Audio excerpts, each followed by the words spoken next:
जरा जोर से बोले सुभान अल्लाह। और इधर उधर कोई मत देखें और कोई मत उठे, मुझे देखें।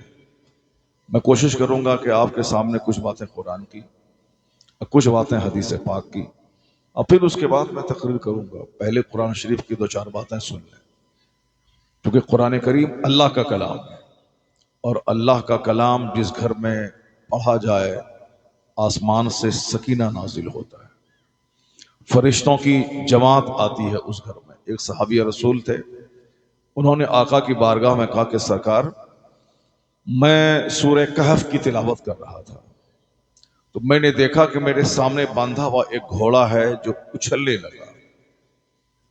मैं कुरान पाक की तिलावत कर रहा था, सूरह कहफ मालूम है आपको, जो जुमा के दिन उसकी तिलावत करता है अगले जुमा तक उसके लिए नूर ही नूर होता है, और दोनों जुमे के बीच के गुनाहों का कफारा हो जाता है। कम से कम जुमा के दिन उस सूरत की जरूर तिलावत करनी चाहिए। कौन सूरत है? सूरह कहफ।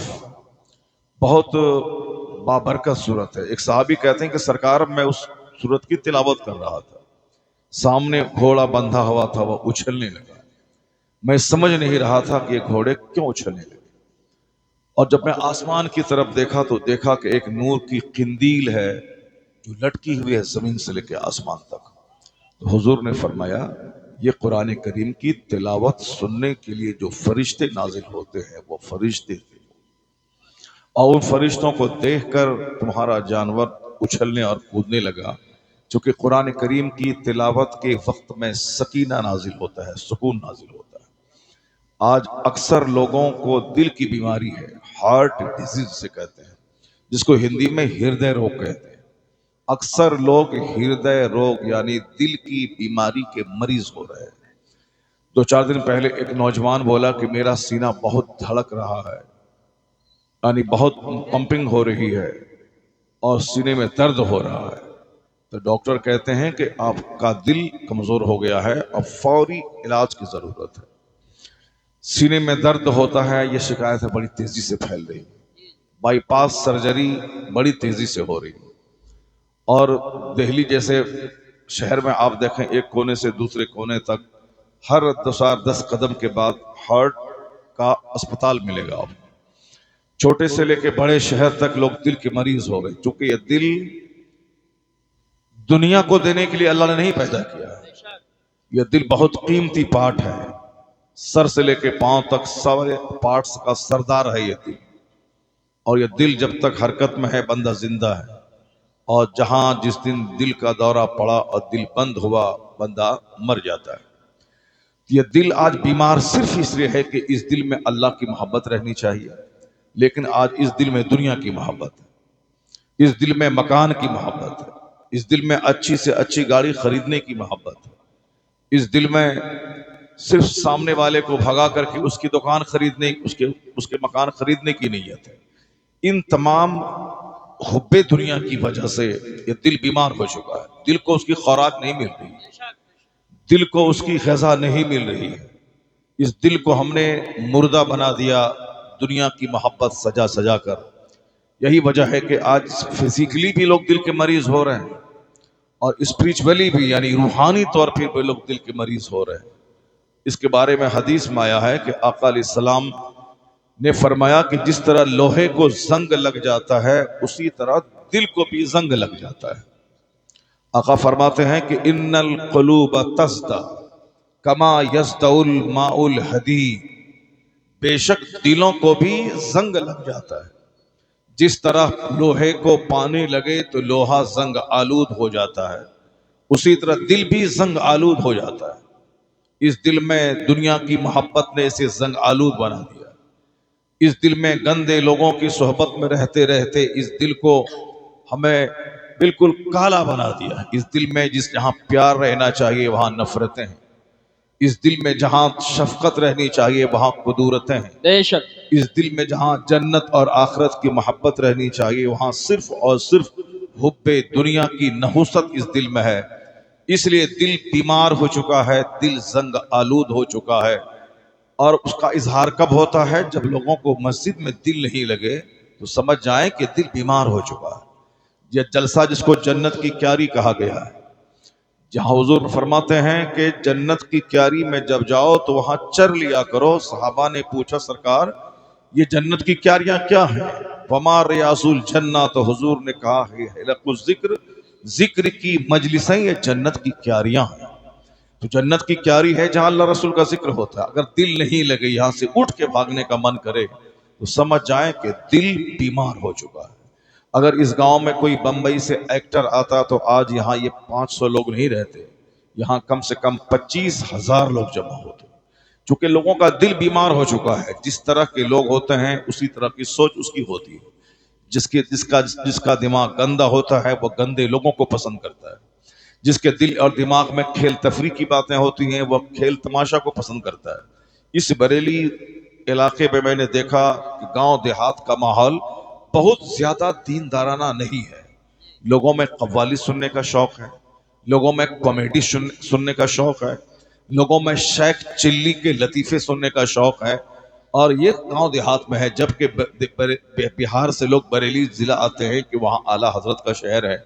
चलो वहाँ के आसपास जो लोग रहते हैं बड़े दीनदार होंगे, बड़े नेक लोग होंगे, बड़े मजहबी लोग होंगे, जिनको देखने के बाद हमारे दिल में मजहब की बातों को सुनने और उस पर अमल करने का शौक पैदा होगा। अगर वह लोग यहाँ आ जाएं, आपके देहात में देख लें कि साहब जिक्र रसूल की महफिल सजी है और इश्क रसूल का पैगाम आला हजरत ने दिया है, चंद लोग वहाँ खड़े हैं, 5 लोग वहाँ खड़े हैं, किसी के दिमाग में कुछ है, किसी के दिमाग में कुछ चल रहा है। तो जो लोग 10,000 खर्च करके बरेली आके बरेली की इज्जत दिल में लेके आते हैं, वो अगर आप लोगों को देख लें तो वह जरूर यहाँ से आला हजरत की जो मोहब्बत थी उसको वह घटती भी महसूस करेंगे कि शहरे रजा के करीब रहकर और इस तरह से नफरतों में जीना, शहरे रजा से करीब होकर इस तरह महफिलों को उजाड़ देना, शहरे रजा से करीब रहकर दुनियावी चाहत में डूबा रहना, ये तो उसको समझ में नहीं आएगा। आप बता दें कि मैं जिस तरह आला हजरत बेमिसाल है उसी तरह उस जिला के रहने वाले लोग भी बेमिसाल है।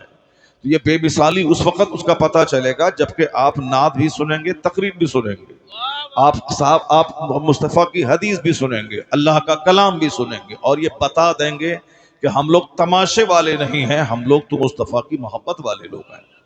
तो आप बता दें कि हम 2 घंटे नहीं 4 घंटे बैठकर हम मुस्तफ़ा के जिक्र की महफिल में अपनी आखिरत सजाने संवारने का जज्बा रखते हैं। वह लोग जो दिल और दिमाग में कचरा भरे हुए हैं वो अपनी खैर मनाए कि दिल अगर नापाक हुआ तो तुम हार्ट के मरीज हो जाओगे, जमीन पिक जाएगी, उसका इलाज नहीं कर पाओगे।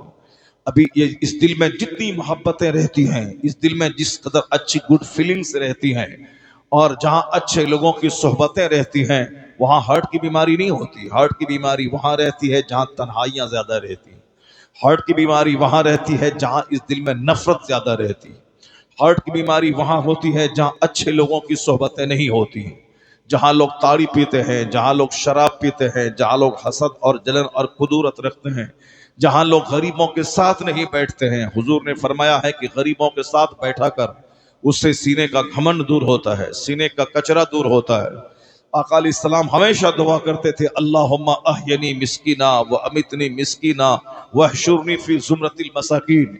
ए अल्लाह मुझे मिस्कीन बना के जिंदा रख, हालत मिस्कीनियत में मौत अता फरमा और मिस्कीनों के साथ मेरा हश्र फरमा।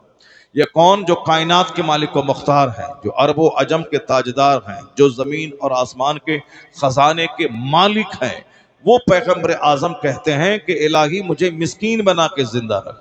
इसका मतलब है मिस्कीनियत की बड़ी फजीलत है और भले ही 50 करोड़ के मकान में बंदा रहे मगर दिल मिस्कीन जैसा रहना चाहिए। इस दिल में घमंड नहीं रहना चाहिए, इस दिल में कुदरत नहीं रहनी चाहिए। आका फरमाते हैं ला यदखुलुल जन्नह मन कान फी क़ल्बिही मिस्काल ज़र्रतिन मिन किब्र। वह शख्स जन्नत में नहीं जाएगा जिसके दिल में राई के बराबर घमंड मौजूद हो। यानी बिल्कुल छोटा सा भी, अपने मकान का घमंड, जमींदारी का घमंड, खानदान का घमंड, मुलाजमत और नौकरी का घमंड, बाल बच्चों की खूबसूरती का घमंड, दामाद की मुलाजमत का घमंड, जवानी का घमंड, अच्छे कपड़े और अच्छी गाड़ी का घमंड, कोई भी गुरूर अगर दिल में रहा तो मुस्तफ़ा सच्चे, मुस्तफ़ा की बात सच्ची। अपने आप डफली बजाना कमाल नहीं है, हमारी सोच कमजोर है, हमारी बात कमज़ोर है, मगर मुस्तफ़ा ताकतवर है। मुस्तफ़ा की बात भी तमाम कमज़ोरियों से पाक है और हुजूर से बढ़कर किसी की बात नहीं हो सकती। दुनिया का कोई भी दानिश्वर का कोई भी कौल हो, वह हुजूर से बढ़कर किसी का कौल नहीं है। यूरोप का दानिश्वर कहता है कि he must be called the saviour of humanity. Mustafa इंसानियत के मर्ज का इलाज अपने पास रखते हैं, आदमियत की सारी समस्याओं का समाधान अपने पास रखते हैं। हुजूर इंसानियत के मुहाफिज का नाम है, समाज के सारे मसाइल का हल अपने पास रखते हैं।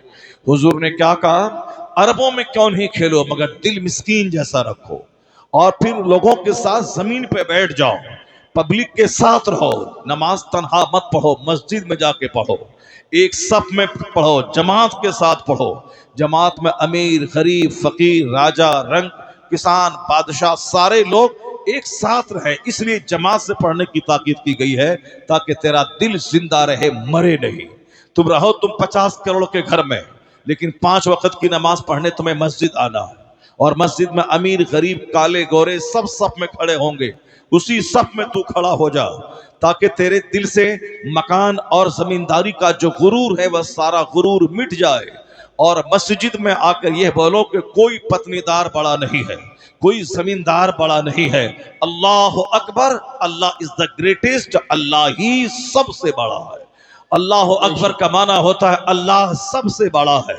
और जो 5 वक्त मस्जिदों में जाके स्लोगन देगा अल्लाह सबसे बड़ा है, तो याद रखें उसके दिल और दिमाग से अपनी बड़ाई का तस्वुर ये मिट जाएगा, और अपनी पेशानी को जमीन पे रख के कहेगा कि इलाही मैं कमजोर हूं तू ताकतवर है, इलाही मैं बंदा हूं तू मेरा खुदा है, इलाही मैं अब्द हूं तू माबूद है, इलाही मैं साजिद हूं तू मस्जूद है, इलाही मैं कमजोर हूं तू गनी है, इलाही मैं कुछ नहीं हूं तू सब कुछ है, इलाही मैं छोटा हूं तू सबसे बड़ा है।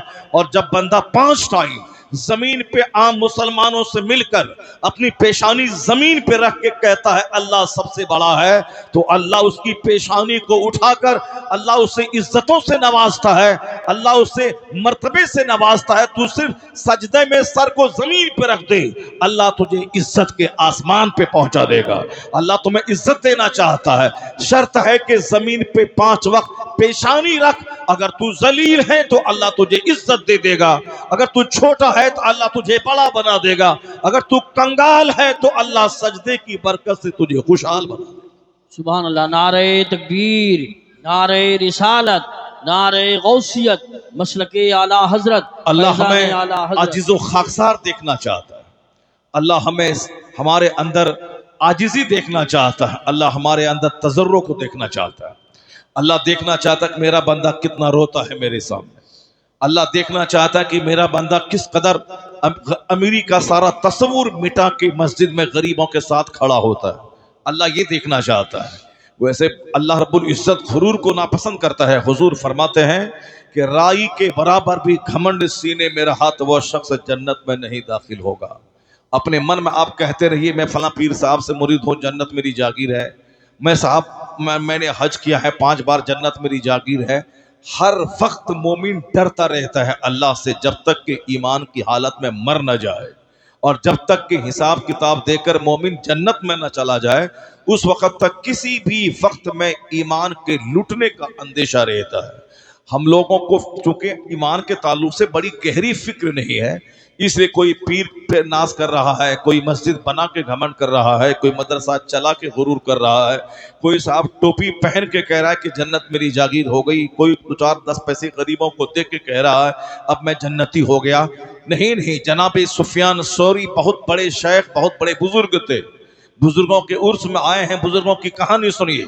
हजरत सुफियान सौरी जवानी के दिनों में उनकी कमर झुक गई थी, वह जवान थे, मगर इस कदर गहरा सदमा आपको एक वाक़े का मिला, उनकी कमर सदमे से झुक गई।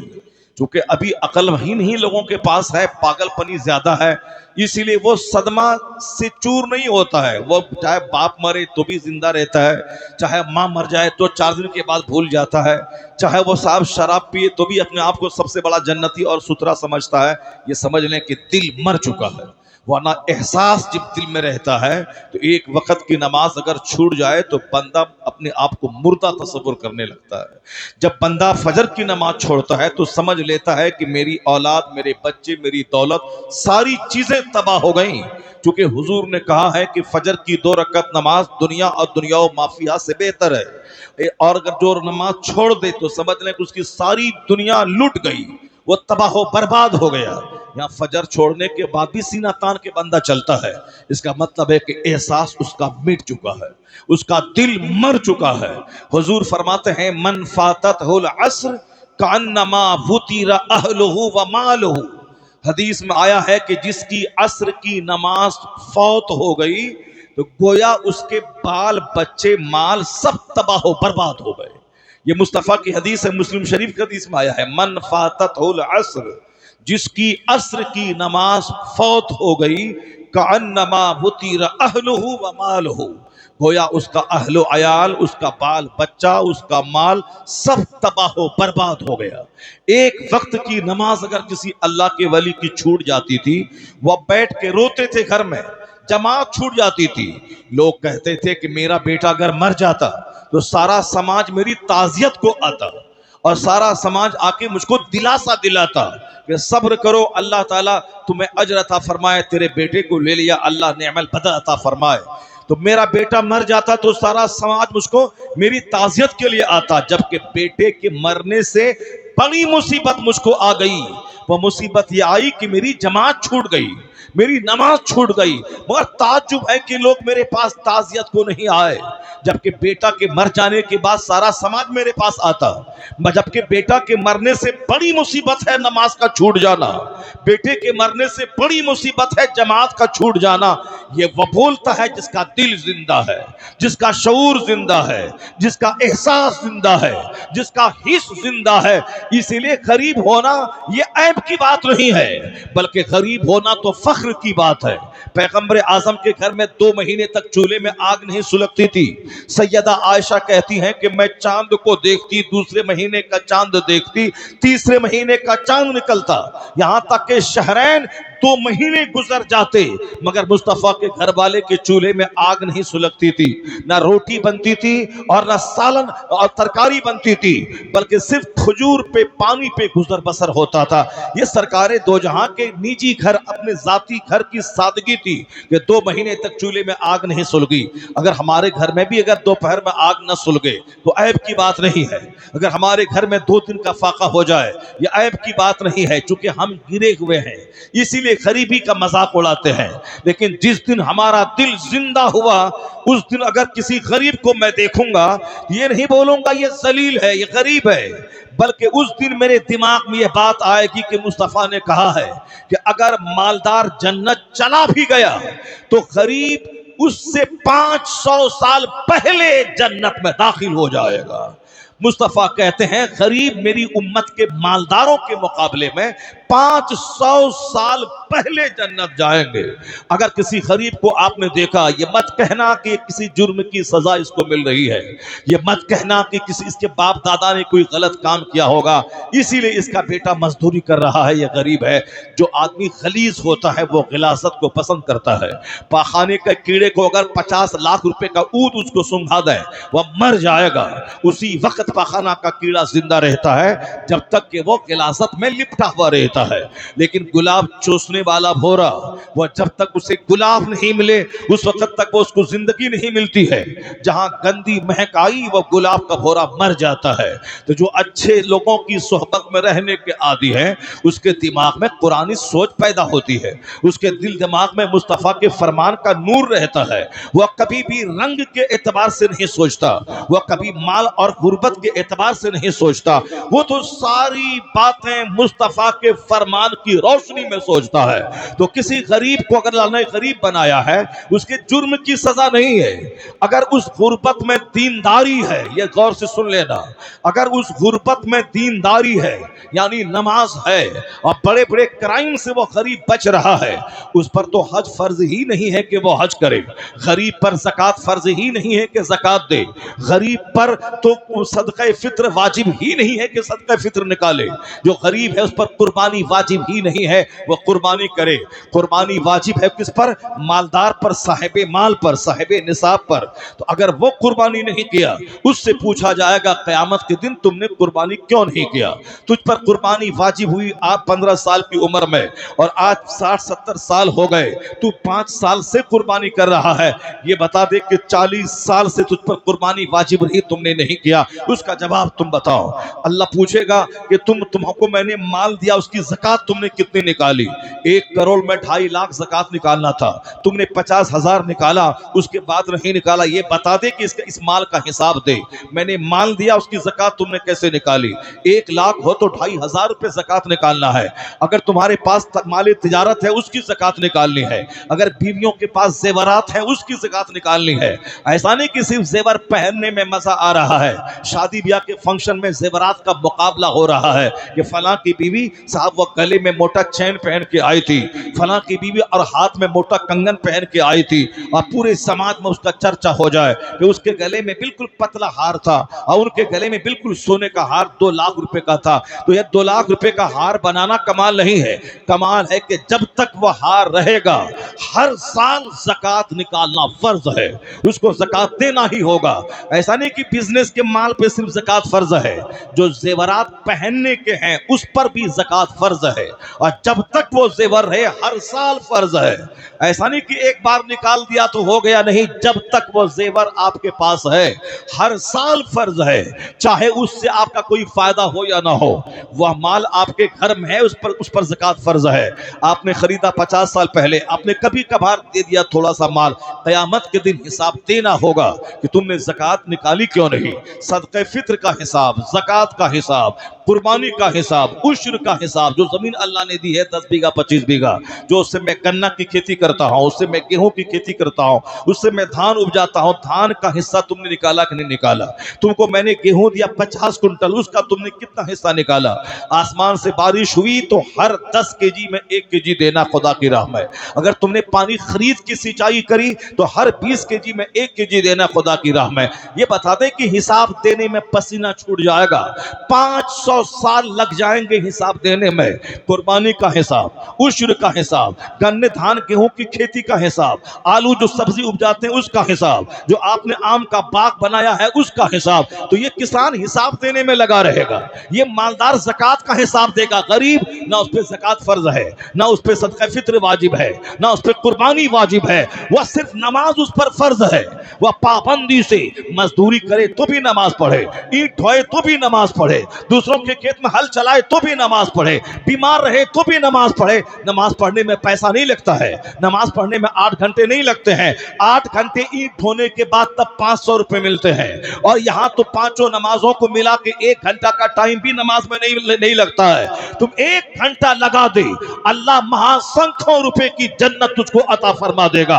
अल्लाह ये देखना चाहता है तू 10 मिनट निकाल, मैंने तू 10 घंटा अपने खेत में रहा, नमाज ज़ोहर के 10 मिनट निकाल, तू रात भर 8 घंटे की गहरी नींद ले, और जिस रब ने नींद दी उस रब की खातिर फजर के लिए 10 मिनट का टाइम निकाल। तू 10 मिनट का टाइम खुदा के लिए निकाल दे और सिर्फ नमाज पाबंदी से पढ़। ये ईंट ढोना तेरे गुनाहों का कफारा बन जाएगा। जो मजदूर पसीना बहाता है और हलाल रोजी कमाता है, पसीने की एक एक बूंद उसके गुनाहों के दाग को मिटा देती है। तो गुर्बत ऐब की बात नहीं है। गरीब सिर्फ नमाज पढ़ ले, वह झूठ न बोले, वह जिना न करे, वह शराब न पिए, वह साहब चुगलखोरी न करे, वह ईमानदारी से रहे, काम में तो धोखाधड़ी न करे, वह हलाल तरीके से मेहनत से कमाए। मालदार जो तुम्हारे गांव में 1000 बीघा जमीन का जोतने वाला है, जो तुम्हें जलील समझता है, अगर तुमने नमाज पढ़ी, गुनाहों से बचा, इन मालदारों से 500 साल पहले अल्लाह जन्नत में तुझको अता फरमाएगा जगह। इसके मुकाबले में 5 साल नहीं, 5 दिन नहीं, 50 साल नहीं, 500 साल, 500 साल पहले तुम इन जमींदारों के मुकाबले में जन्नत जाएगा।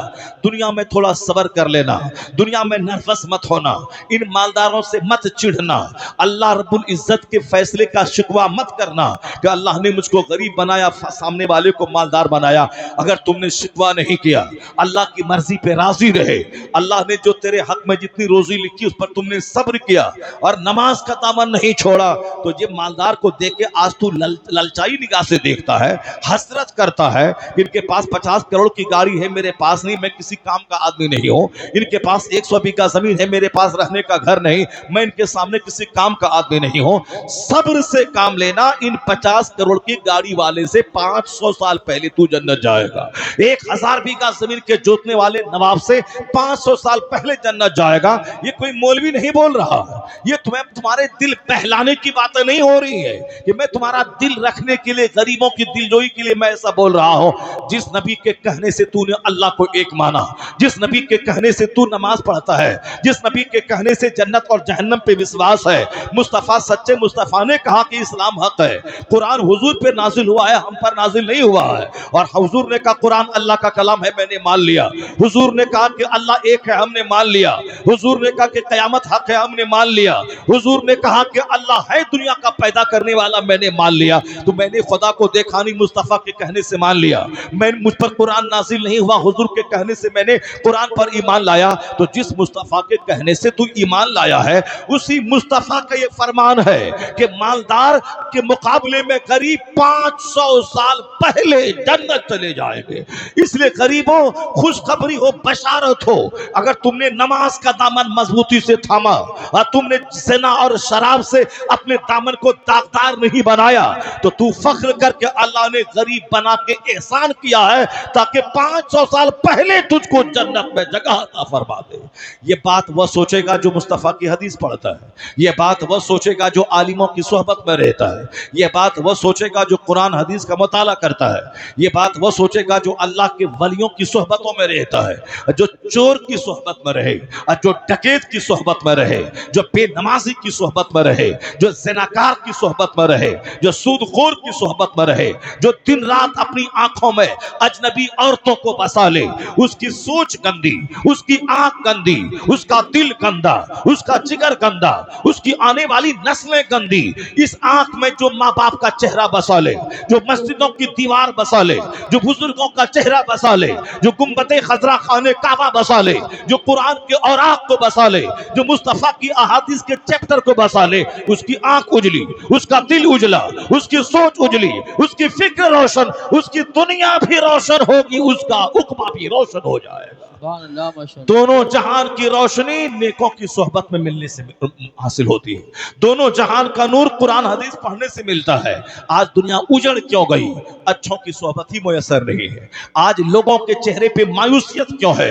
लोग नेक लोगों का चेहरा ही नहीं देखता है। सब जमींदारी के घमंड में पड़ा हुआ है, कोई मकान के घमंड में डूबा हुआ। अरे मैं बड़ा हूं, ये मौलवी साहब क्या करेगा?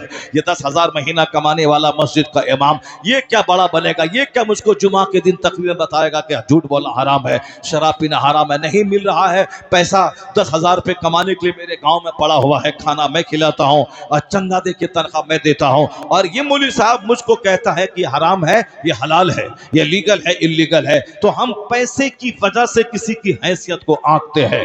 पैसे इसके पास कम है इसलिए इसका कोई वकार नहीं है। मगर तुम्हें मालूम है, अगर मस्जिद का इमाम आलिम दीन है, वो आलिम बाअमल है, तो याद रखना आलिम बाअमल का मर्तबा इतना बड़ा होता है कि वह रास्ते से चलते हैं तो दरख्त के पत्ते उसके लिए दुआ करते हैं, समंदर की मछलियां दुआ करती है, सुराखों की चूटियां दुआ करती है, और आलिम रब्बानी अगर सो जाए तो हर सांस के बदले में अज्र मिलता है। और आलिम दीन बच्चे को 5 मिनट रात में कुरान पढ़ा दे और कोई 5000 रकत नमाज नफ्ल रात भर पढ़े, तो यह 1000 रकत नमाज नफ्ल पढ़ने से आलिम दीन का 5 मिनट दीन सिखा देना यह काम बेहतर है। यह है इल्म मुस्तफ़ा के हुसूल का फैजान कि आलिम दीन नाइब पैगंबर कहलाता है, आलिम दीन नाइब रसूल कहलाता है। इसलिए हम पैसे की वजह से मस्जिद के इमाम की अहमियत का अंदाजा नहीं लगा सकते। यहाँ हम घमंड में डूबे हैं, मकान का गुरूर, जमींदारी का गुरूर, मुलाजमत का गुरूर, अच्छा कपड़ा पहनने का गुरूर। खबरदार, मुस्तफ़ा ने ये नहीं कहा है। मुस्तफ़ा ने ये कहा है, इन्नल्लाह ला यंज़ुरु इला सुवरिकुम वो अम्वालिकुम वलाकिन यंजुरु इला कुलूबिकुम व अमालिकुम।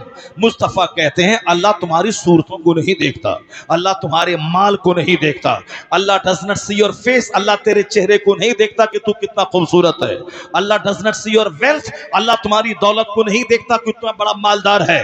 But Allah sees your heart, अल्लाह तुम्हारे दिल को देखता है, तुम्हारे इंटेंशन को देखता है, तुम्हारी नीयतों को देखता है, तुम्हारे दिलों को देखता है, तुम्हारे अहवाल को देखता है, तुम्हारे कैरेक्टर को देखता है, तुम्हारे किरदार को देखता है। बहुत सारे गोरे चेहरे वाले का चेहरा बंदर जैसा हो गया, बहुत सारों का चेहरा अल्लाह ने सुअर जैसा बना दिया, बहुत सारे का चेहरा आज अल्लाह का अजाब है कि अरबों के माल में रहने के बावजूद एक दर्जन बीमारी से चेहरा काला है। क्योंकि जिसको दिल की बीमारी हो गई उसके चेहरे पे नूर कभी नजर नहीं आ सकता, चाहे वह मंत्री रहे या प्रधानमंत्री रहे, चाहे वह अरबपति रहे या प्रेसिडेंट रहे। दिल की बीमारी वाले का चेहरा देख के पढ़ सकते हैं इसका दिल मरीज है।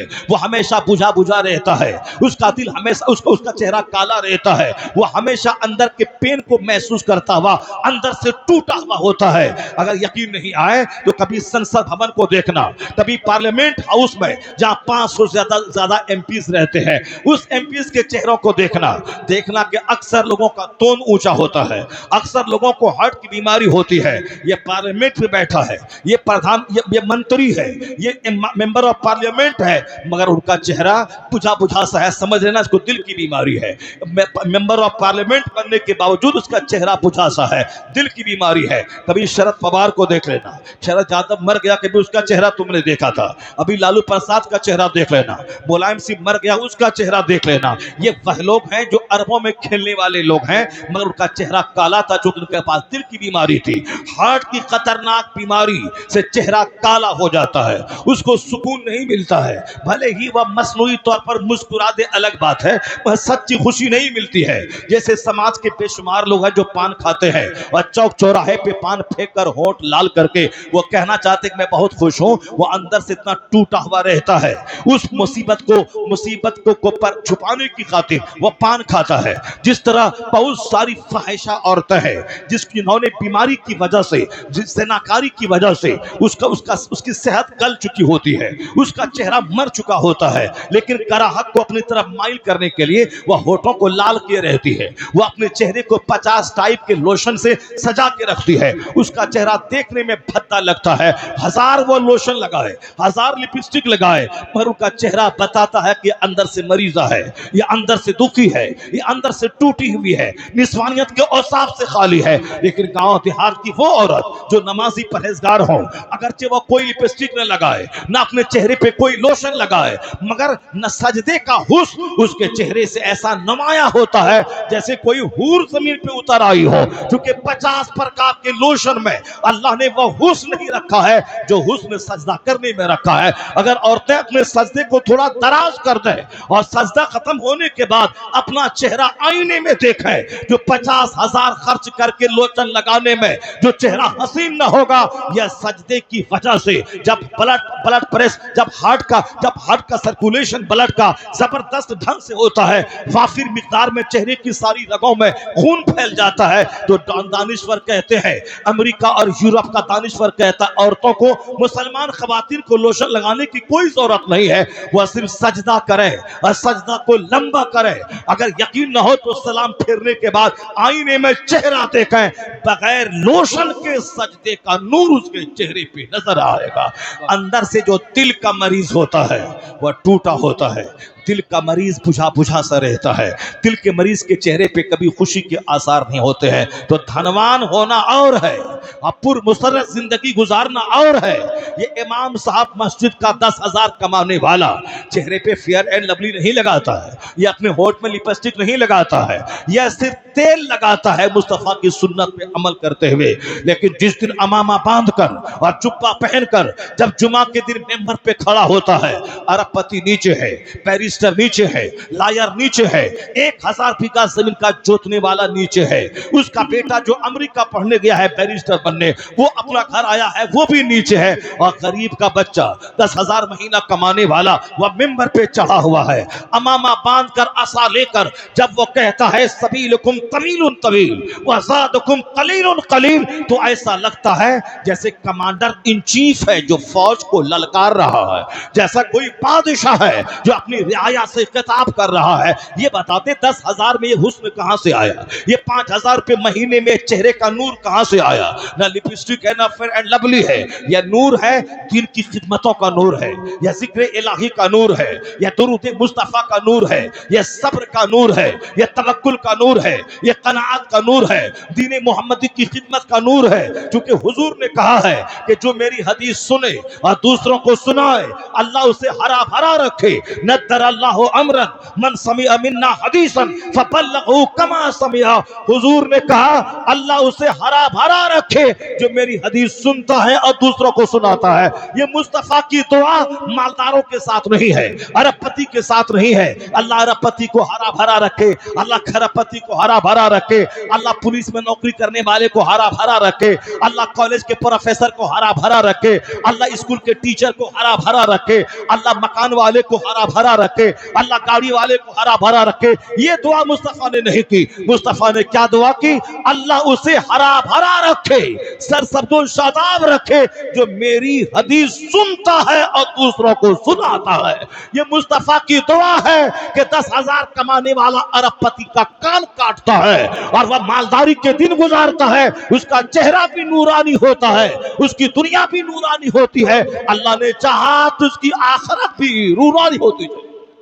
नारे तकबीर, नारे रिसालत, नारे गौसियत, मसलके आला हजरत, फैजान आला हजरत हजरत अल्लामा मुफ्ती शहरियार रजा साहिब किबला ताजदार मदीना कॉन्फ्रेंस सरजमीन तिगड़ी जिला बरेली शरीफ।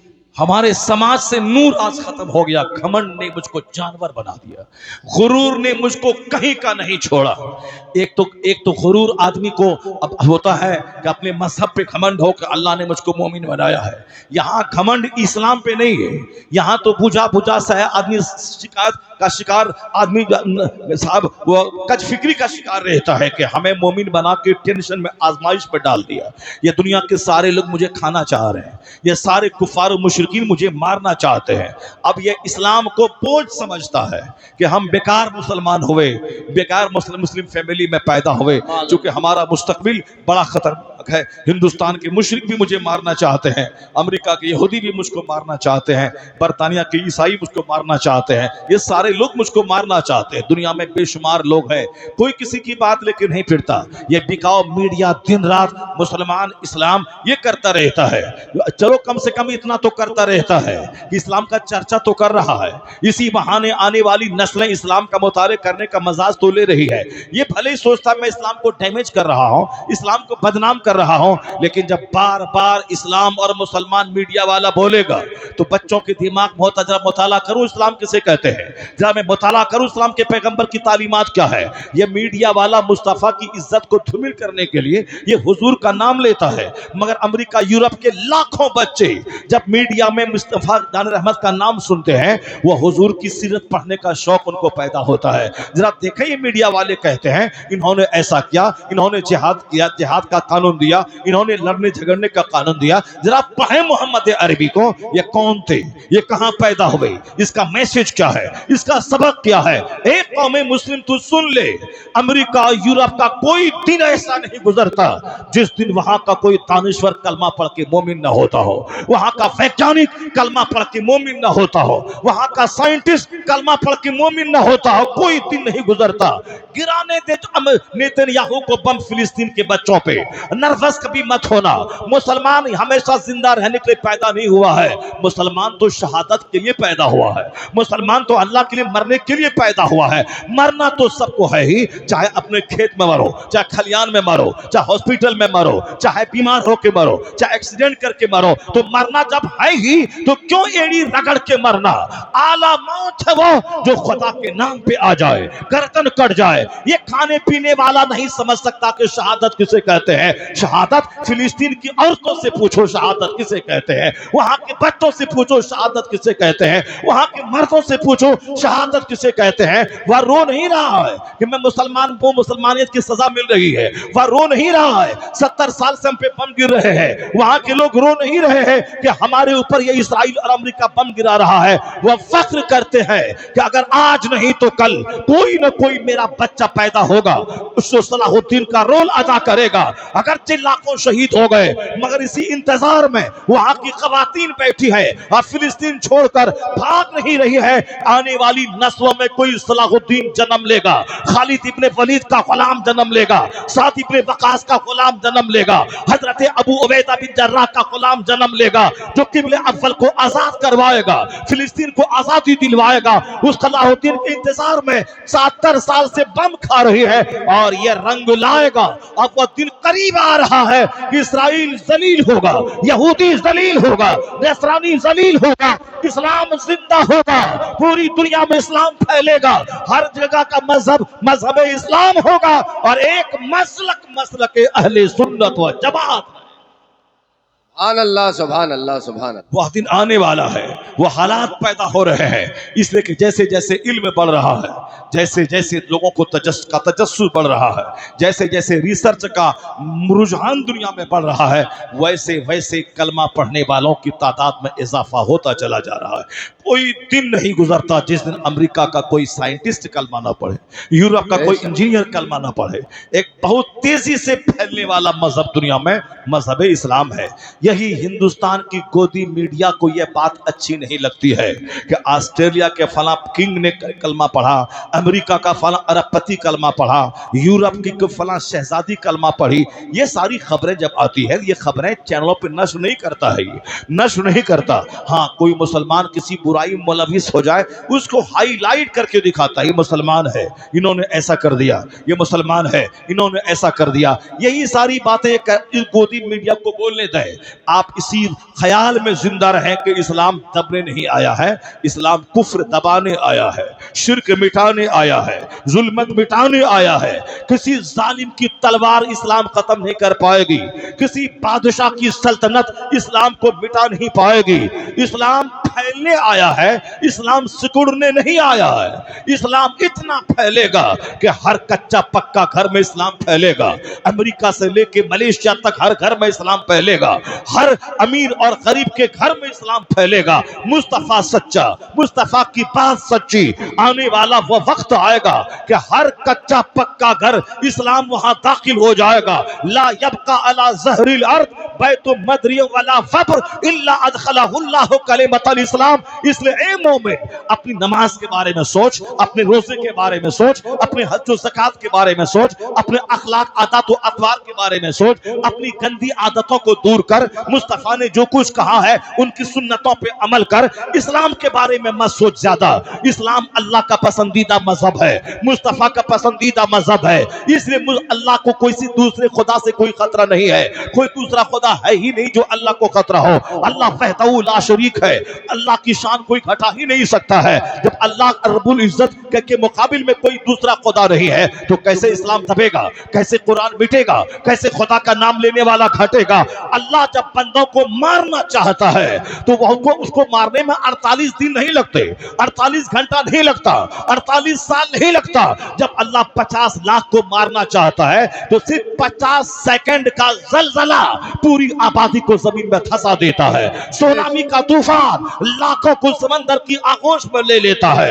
ये मौसम की खराबियां, ये आग आसमान से बरसती है और हजारों लोग मौत की आगोश में चले जाते हैं। तुर्की का जलजला तुमने देखा होगा, उस्मानाबाद का जलजला तुमने सुना होगा, सुनामी का तूफान 10 साल पहले आया उसको तुमने देखा होगा। सैलाब के मौसम में जब पानी बहता है, गांव का गांव तबाह होता है, उसको तुमने देखा होगा। इसलिए ये जो कुछ तमाशा दुनिया में हो रहा है, चाहे अमेरिका अमेरिका करे, चाहे इसराइल करे, चाहे दुनिया के लोग करे, चाहे अरब के हिजड़े हुक्मरा अपने भाइयों को ज़बह होता हुआ देखे, उसकी जबान ना खोले, कुर्सी प्यारी हो, बदतमीज तू कल मरेगा, तेरी लाश में कीड़ा पड़ेगा। जिस तरह कर्नल कज़ाफी मरा, जिस तरह लीबिया का कर्नल कज़ाफी मरा, तू भी मरेगा। मोहम्मद बिन सलमान जिस तरह यासिर अरफात मरा, तू भी मरेगा। जिस तरह मिस्र का सदर मरा, उसी तरह तू भी मरेगा। जिस तरह सद्दाम हुसैन गए, उस तरह तू भी जाएगा। पर सद्दाम तो शेर था जो फांसी के फंदे पे चढ़ने के बाद वह कलमा पढ़ा, अपनी कौम की मोहब्बत में मरा। और तू कैसे मरेगा? तो यूरोप का गुणगान करके मरेगा, तू अमेरिका का तलवार चाट के मरेगा, तू यहूदी का फतवा पढ़ के मरेगा, तू नसरानी की दलाली करके मरेगा, बुरी मौत मरेगा। इसलिए कि तू मुसलमानों की राजधानी जो मक्का मदीना है, वहां की तू कमान संभाला है, वहां का तू हाकिम है।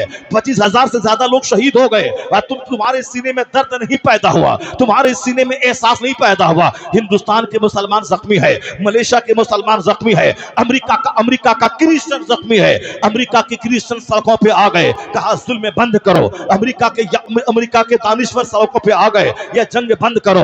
ऑस्ट्रेलिया में हजारों लोग सड़कों पे आ गए, यह जंग बंद करो। अब ब्रिटेन में जहां 50,000 आदमी का देखना मुश्किल है, वहां 6 लाख लोग सड़कों पे आ गए और कहा जुल्म बंद करो। पर मोहम्मद बिन सलमान के लोग साहब या नंगी लड़कियों को नचाने में लगा हुआ है, शराब पीने में लगा हुआ है, रंगरलिया मनाने में लगा हुआ है। मैंने भी सुना है कि तुम्हारे जो बाप दादा थे वो भी मरे, अब्दुल्ला मर गए, किंग फैसल मर गए, तुम्हारा जो बाप दादा है वो भी मर गया, फहद भी मर गया, वह सब चला गया, तू भी मरेगा। तेरी लाश सड़ेगी या तुम्हारी लाश से बदबू आएगी। तुम्हारे सीने में दिल नहीं है। फिलिस्तीन के शहीदों की बॉडी से कस्तूरी की खुशबू आ रही है। जो खुदा की खातिर जान देता है और जो सिर्फ कुर्सी बचाता है, उसकी लाश से बदबू आएगी। और जो मजहब बचाता है वह लाश के टुकड़े क्यों न हो जाए, कस्तूरी की खुशबू आ गई। नारे तकबीर, नारे रिसालत, नारे गौस, मसलके आला हजरत। मरना तो सबको है ही, मौत वही जो खुदा के नाम पे आ जाए, मौत वही जो किबले अव्वल की हिफाजत में आ जाए, मौत वही जो इस्लाम की आबरू बचाने में आ जाए, मौत वही जो सरहद इस्लाम पे आ जाए। इसलिए अपने बाल बच्चों को देखने वाला उतना अज्र नहीं पाता जितना अज्र हदीस की रोशनी में कोई सरहद इस्लाम पर रहे और इस्लामी फौज की हिफाजत में एक रात अगर कोई जागता है तो उस आग पे अल्लाह जहन्नम की आग हराम कर देता है। आग से जो अल्लाह के डर से आंसू बहाता है, उस आग पे भी जहन्नम की आग हराम हो जाती है। और जो आग इस्लामी फौज की हिफाजत में सरहद पे खुली रहती है ताकि दुश्मन कहीं से हमला ना कर दे, उस आग पर भी जहन्नम की आग को अल्लाह हराम कर देता है। जहाँ 50 साल का नफल सजदा वहां नहीं बंदे को पहुंचाता है, जहां इस्लाम के नाम पर पहुंचने वाली चोट की वजह से बंदा पहुंच जाता है। अल्लाह के नाम पे गर्दन कटाने का इनाम सिर्फ जन्नत है। सारे गुनाहों की जड़ें कट जाती हैं जब बंदे की गर्दन कट जाती है। इसलिए दूर दूर से देखने में लगता है कि बच्चे शहीद हो गए, औरतें शहीद हो गई, नौजवान शहीद हो गए। तो जब शहीद हो गए वो आतंकवादी नहीं थे जो पूरी मौत मरे, वो किबले अव्वल की हिफाजत में अपनी जमीन की आजादी की खातिर वह यहूदियों को खदेड़ा है। मुसलमान भाई से नहीं लड़ा है, यहूदियों को खदेड़ा है और फिर उसी जंग में मारा गया है। तो कयामत के दिन पता चलेगा कि जो भी दीन की खातिर ज़र्ब खाई, दीन की खातिर गाली सुना हो, जो दीन की खातिर तमाचा खाया हो, जो दीन की खातिर गालियां सुनी हो, जो दीन की खातिर मुलाजमत उसकी छूटी हो, जब किसी इमाम ने हक बोला गांव वाला उसको निकाल दिया, ये सजा क्यों मिली? हक बोलने की वजह से। किसी ने बोला ये खेल तमाशा करना हराम है, यानी मुहर्रमुल हराम के मौके पर तमाशा मत कर, दीन को बदनाम मत कर, शरीयत को बदनाम मत कर, बल्कि शरीयत पर अमल कर। हुसैन आजम का जिक्र जमील कर, उनकी शहादत का खुतबा पढ़, उनके सब्र की कहानी बयान कर। हाय हुसैना मत कर, मरसिया मत पढ़, नौहा मत कर, नौहा मत कर, जहालत वाला काम मत कर। ये दुल्दुल घोड़ा की तस्वीर बना के उसको घुमा घुमा के पैसा कमा के शराब पी के काफिरों की तरह रोल अदा मत कर, नाच गाना मत कर, बल्कि सजदा कर, जिक्र कर, तिलावत कर, हुसैन की अजमत से अपने सीने को रोशन करने की कोशिश कर। ये खेल तमाशा, ये फर्जी इमाम बाड़ा, ये साहब ताजियों की कतार है जिससे इस्लाम का कोई बड़ा काम नहीं होता। ये खुराफात खुराफात में गुम है, नमाज गायब है, खुराफात में गुम है, नमाज गायब है, खुराफात में गुम है, शरीयत पर अमल गायब है। ये तमाशे दूर कर दे। लोगों ने बोला गर्दन काट देंगे, तुमने ताजिया के खिलाफ बोला है, तुमने इमाम बाड़ा के खिलाफ बोला है। अगर गर्दन कटी तो ये बाल बच्चों की मोहब्बत में नहीं बल्कि मुस्तफा की शरीयत का कानून बताया है, उसके बदले में गर्दन कटी है। तो दुनिया में नहीं आखिरत में पता चलेगा कि हुसैन आजम शहीदों के सरदार का नाम है। वो अपना सारा बाल बच्चा, अपना सारा कुंबा अल्लाह की राह में लुटा दिया। बात क्या थी? हुसैन हक बोलने के लिए मैदान में आए थे। यजीद की पलीती को चलने नहीं दिया जाएगा, इस्लाम दुश्मनी चलने नहीं दी जाएगी, शरीयत का मजाक उड़ाने नहीं दिया जाएगा, यजीद के मनमाने ढंग से जीने को नहीं दिया जाएगा। यजीद अल्लाह का कानून चलेगा, मुस्तफा का साब्ता चलेगा, तुम्हारा कानून नहीं चलेगा। यही बताने हुसैन करबला आए थे, दीन बचाने करबला आए थे। बदले में दुश्मनों ने गर्दन काट दी, बच्चे को ज़बह कर दिया, जवान बेटे को कत्ल कर दिया, सारा कुंबा लुटा दिया। तो कयामत के दिन जब हुसैन खून में लथपथ अपने बाल बच्चों समेत जब जन्नत की तरफ सफर करेंगे, अहले महशर हुसैन की इज्जत को देखेंगे। अब वहां जिसने मुस्तफा के दिन की खातिर एक मार खाई हो, गाली खाई हो, उन्होंने बेइज्जती झेली हो, उन्होंने मुलाजमत को खोया हो, तो हुसैन के सामने अगर ये गया कहा हुजूर आपने तो गर्दन कटाई, मैंने भी गाली खाई है, मैंने भी तमाचा खाया है, मैंने मुलाजमत खोई है, मुझे लानत मलामत क्या गया है। हुसैन ने अगर मुस्कुरा के देख लिया और इशारा किया कि मेरे साथ आ जा, 80 बरस का नफल सजदा वहां नहीं ले जाएगा जहां हुसैन की मुस्कुराहट अपने साथ जन्नत लेके चले जाएगी। तो फूल माला गले में डलवाना और है, हक बोलने के बदले में गाली सुनने का मजा और है। अब आप 1 लाख का लिफाफ लेकर अपने घर में मस्ती से खाना और है, हक के बोलकर गालियां सुनना और मुस्तफा के नवासे के तरीके पे अमल करना और है। सबके हिस्से में शहादत नहीं आती है। अल्लाह जिससे प्यार करता है, अल्लाह जिससे दोस्ती करता है, अल्लाह जिसको ऊंचा मर्तबा देना चाहता है, उसे हॉस्पिटल में मौत नहीं देता, उसे राहे खुदा में शहादत की मौत अता करता है, ताकि उसे जमीन से उठा के इज्जत और सम्मान के आसमान पे पहुंचा दिया। सुभान अल्लाह, सुभान अल्लाह। नारे तकबीर, नारे रिसालत, नारे गौस, ताजदारे मदीना का सरफराज। मत होना कि हमें इसराइल की मुसीबतों से हमारा सर नीचा हो रहा है, फिलिस्तीन की मुसीबतों से कभी नहीं। ये हिंदुस्तान के मुशरिक, ये हिंदुस्तान के इस्लाम दुश्मन, ये तो उसको शुरू से खुशी होती है जब भी मुसलमानों का जिक्र और तकलीफ पहुंचती है। मुशरिक को बड़ा मजा आता है। मक्का में जनाबे बिलाल को जब तकलीफ हो रही थी तो मुशरिक को मजा आ रहा था। जब जनाबे खब्बाब को जब कोयले पे लेटा के उसके बदन को जलाया जा रहा था, मुशरिक को मजा आता था। जब मुसलमानों को उहद की जंग में बसाहिर थोड़ी सी शिकस्त नजर आई, मुशरिक को मजा आता है। मुशरिक को हमारी नेमतों से बड़ी तकलीफ पहुंचती है। जब मैं मैदान बद्र में हमारे आबा अजदाद ने जंग जीती, मुशरिकों को बड़ा सदमा हुआ। जब मुसलमान मक्का से हिजरत करके मदीना आए और मदीना इस्लामिक स्टेट की राजधानी बन गया, मुशरिकों को बड़ी तकलीफ और मतली हुई। जब मुसलमानों को फतह मिलती है, मुशरिकों को मतली आती है। जब मुसलमान की तादाद बढ़ती है, मुशरिकों को उल्टी पैदा होती है। जब मुसलमान की हुकूमतों का नाम मुशरिक सुनते हैं, उसका दिमाग चक्कर देने लगता है। उनसे कहा जाए कि तुम मुशरिकों के पास कितनी सल्तनत दुनिया में है, तो ये सब बागलें झांकने लगेगा, सर के बाल खुजनाने लगेगा। और जब इनको पता चलता है कि 60 के करीब ममालिक कलमा पढ़ने वालों के कब्जे में है, इनको चक्कर आने लगता है, इनको उल्टी आने लगती है। और जिस दिन ये 60 के करीब ममालिक जिस दिन मुत्तहिद हो जाए, जिस दिन एक हो जाए, आपस की नफरतों को भूल जाए, जिस तरह तुम्हारे घर में 4 भाई है और चारों में नफरतें हैं, चाहे बीवी की वजह से, चाहे बच्चे की वजह से, चाहे औरत की वजह से, चाहे माँ की वजह से, जिस वजह से भी हो, खबरदार मर्द हो, मर्द बन के जिंदा रहना। माँ की वजह से अपने भाई में आपस में जंग मत करना, और बीवी की वजह से अपने घर के सुकून में आग मत लगाना। माँ भी औरत है और बीवी भी औरत है, या दोनों को औरत की निगाह से देखना कि दोनों औरतें हैं। औरतों में दीन की कमी है कि जब हम नमाज पढ़ते हैं उस पर माहवारी के दिनों में वह नमाज नहीं पढ़ सकती है, वह रोजा नहीं रख सकती है, यह उनके दीन की कमी है। और अक्ल की कमी है कि मर्द एक है, औरतें उनके मुकाबले में दो हो, दो औरत की गवाही एक मर्द के बराबर होती है। यह उनके अक्ल की कमी है, क्योंकि मर्दों को अल्लाह ने उनके मुकाबले में ज्यादा ताकतवर बनाया है।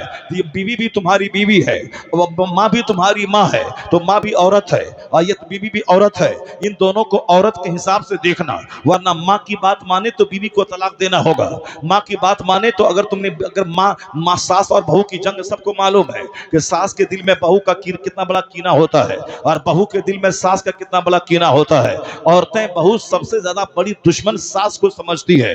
यही वजह है कि हमेशा शौहर बाहर से आ जाए तो वह उनकी माँ की शिकायत की पोटली खोल देती है। तुम्हारी माँ ने ऐसी करी, तुम्हारी माँ ने ये बोली, तुम्हारी माँ ने ये कहा, यानी सब माँ ही का सारा कसूर है। और जब माँ के सामने बैठ जाए और आपकी बीवी मैके चली जाए और माँ खाना ला के परोस दे, तो फिर माँ क्या करती है, अपनी बहू का सारा चिट्ठा खोल के रख देती है। तुम्हारी बीवी ऐसा करी, तुम्हारी बीवी ऐसा करी, जबकि माँ के पास जो पैसा है वह बेटे का दिया हुआ है, बीवी के पास जो पैसा है वह भी उनके शौहर का दिया हुआ है। यही लाल है जो माँ को भी देता है, यही लाल है जो बीवी को भी देता है, मगर ये दोनों आपस में मिल के नहीं रहती है। इन दोनों को आपस में मिल के रहना चाहिए कि अगर मेरा बेटा मर गया तो फिर मेरे आराम का क्या होगा। बीवी को सोचना चाहिए अगर मेरा शौहर अगर मर गया, जख्मी हो गया, फिर मेरा क्या होगा। यह दोनों अपने शौहर अपने बेटे से मालदार बनी है। उसके पास जो पर्स है वह बेटे का है, उसके पास जो 10,000 रुपए है वह बेटे का दिया हुआ है, उसके पास जो सैंडल है वह बेटे का दिया हुआ है, उसके पास जो सलवार सूट महंगा है बेटे का दिया हुआ है, और इस बीवी के पास जो सैंडल है वो शौहर का दिया हुआ है, इसके पास जो पर्स में 10,000 रुपए है ये शौहर का दिया हुआ है। और ये दोनों उसी शौहर और बेटे को तकलीफ पहुंचाना चाहती है, इसलिए कि दोनों के पास अकल नहीं है, ये नाकिसुल अक्ल है। यही वजह दोनों एक दूसरे की शिकायत करने में लगी है। कोई अपने शौहर को बहकाने में लगी है, कोई अपने बेटे को बीवी की छुड़ाने में लगी है। तो एक मर्द को चौड़ा दिल रखकर, इसे बड़ा सा दिल रख के दोनों को डील करना है। बीवी को देना 10,000 रुपए, माँ को नहीं बताना है कि मैंने बीवी को दिया है, और माँ को देना है 10,000 रुपए, बीवी को नहीं बताना है कि मैंने माँ को दिया है। अगर तुमने कह दिया कि मैंने अपनी बीवी को दिया है, मैंने माँ को दिया है, तो बीवी को उल्टी आ जाएगी, उसको मतली आ जाएगी, उसको चक्कर आ जाता है, वह बिस्तर पे सो जाती, लेट जाती है, चाय बंद है, रोटी बंद है, खाना बंद है। क्या हुआ जी, जाओ माँ के पास जाओ, माँ के पास जाओ, रात में उधर उठी हुई है, क्या हुआ जी, इधर आओ जी, नहीं माँ के पास जाओ। यानी इस तरह के सारे ताने ये मर्द सुनता है, क्योंकि अगर कह दिया कि मैंने अपनी माँ को 10,000 रुपए दिया है, इसलिए मर्द हो, माँ को मिठाई ला के दे तो बीवी को मत बता, बीवी को पैसा दे तो माँ को मत बता। अगर तुमने बीवी को 1 लाख रुपए दिया और माँ को बता दिया मैंने दिया है, तो अब माँ को चक्कर आ जाएगा, वह उधर उल्टी होने लगती है, उधर हाँ तुम बीवी का गुलाम हो गए, जाओ बीवी के पास लेके रहो, अब हम तुमसे बात नहीं करेंगे। अब बेचारी रोटी तो सारे घर में जैसे क़यामत आ गई हो। माँ नाराज हो तो भी घर अच्छा नहीं लगता, बीवी अगर नाराज हो तो भी घर अच्छा नहीं लगता। अब तुम्हें दोनों से डील करनी है। इस्लाम हमें रहनुमाई करता है, बताता है, ये नहीं कहता कि सिर्फ माँ का पांव दबाते रहना, माँ का तलवा चाटते रहना, माँ के पांव के नीचे जन्नत है। इस्लाम सिर्फ ये नहीं कहता, इस्लाम कहता है तू मर्द है, मर्द बन के जिंदा रहना। ये माँ है, उसका चेहरा देखना, चेहरा अगर देखेगा तो हज मबरूर का अजर मिलेगा। चाहे माँ 1000 तकलीफ पहुंचाए, माँ 1000 गाली दे, 1000 नाराजगी का इजहार करे, तुम्हें उफ तक नहीं कहना है। फला तकुल लहुमा उफ़्फ़ियम वला तनहरहुमा, नाराजगी के इजहार का सबसे अदना दर्जा है लफ्ज़ उफ कहना। हम आपसे नाराज हैं, बड़ा दर्जा है कि 2-4 तमाचा मार दे। हम आपसे नाराज हैं, मार नहीं सकते, तो उसका अदना दर्जा है कि हम गाली आपको देने लगे, उस वो गाली भी नहीं दे सकते। अदना दर्जा है कि हम कोई खरी खोटी आपको सुना दे, अगर वो भी नहीं सुना सकते तो अगर आपने मेरी मर्जी के खिलाफ काम किया है तो मेरी जबान से अगर गाली नहीं निकली, अगर अलफल जुमले नहीं निकले, तो इतना निकलता है लफ्ज़ उफ, आपने ऐसा कर दिया। या उफ नाराजगी का सबसे अदना दर्जा है। मार अलग, गाली अलग, डांट डपट अलग, ये लफ्ज़ उफ नाराजगी के इजहार का सबसे अदना दर्जा है। तो कुरान में इलाज का लफ्ज नहीं है, कुरान में लफ्ज़ हुर्रा नहीं है, कुरान में लफ्ज आहा नहीं है, मगर कुरान में लफ्ज उफ है। क्या है? अगर माँ बाप बुढ़ापे को पहुंच जाए, दोनों या दोनों में से कोई एक भी, तो अल्लाह कहता है नरमी का हाथ बिछा देना, नरमी का हाथ बिछा देना, अपना बाजू नर्म कर देना। फला तकुल लहुमा उफ़्फ़ियम वला तनहरहुमा, लफ्ज़ उफ तक भी जबान से मत निकालना।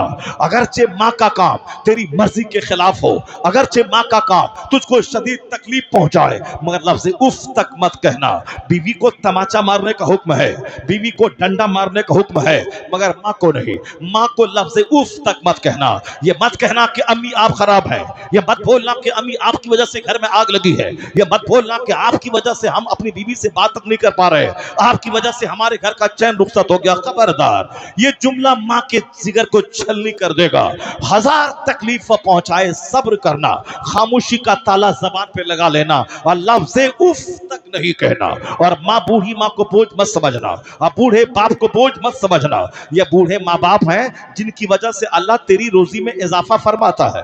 ये बूढ़े माँ बाप हैं जिनकी वजह से तेरी फसलें अल्लाह उगाता है। ये बूढ़े माँ बाप हैं जिनकी वजह से आसमान से रहमत का पानी गिरा के फसलें अदा कर उगाता है। ये बूढ़े माँ बाप हैं जिनकी वजह से तुम्हारे बाल बच्चों की सी नेमतें तुमको मिलती है।